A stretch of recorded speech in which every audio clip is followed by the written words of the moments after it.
বাংলাদেশ এ দলের আবারও কিন্তু হার মেলবোর্ন স্টার্সের কাছে।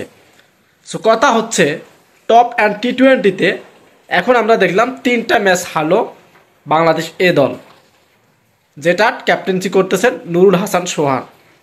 তবে সেখানে আমরা ওপেনিং আজকে দেখেছি জিসান আলম, নাইম শেখ, তারা কিন্তু ওপেনিং করছিল।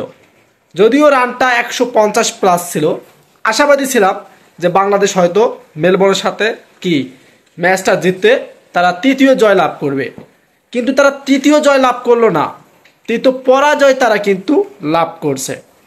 সো আমি যেটা মনে করি যে বাংলাদেশ এ দল মানে জাতীয় দলে আপনি বলতে পারেন, কারণ হয়তো কিছু প্লেয়ার ডিফারেন্স আছে এখানে, তারা খেলতেছে না।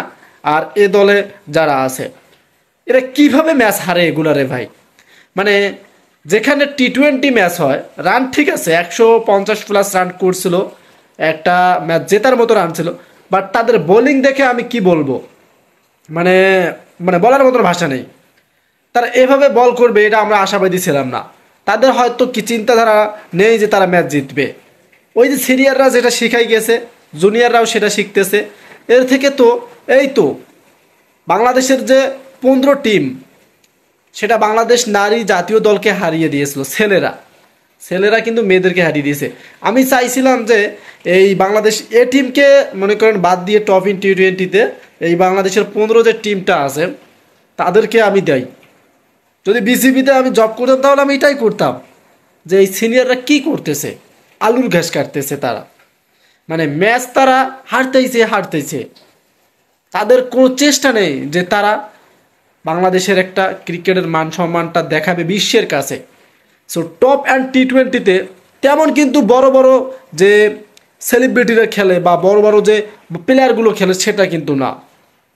কোথায় একটা মনে করেন বাংলাদেশ এখানে খেলতেছে, বাংলাদেশের এই দল, ওগুলো হচ্ছে কিন্তু ওই দেশের, মানে যেমন অস্ট্রেলিয়ার হচ্ছে মেলবোর্নের এ দল, এর সাথে সাথে আমরা দেখলাম যে নেপালের সাথে তারা জয়লাভ করেছিল, এবং তার আগে দেখলাম যে আরও ম্যাচ জয়লাভ করেছিল।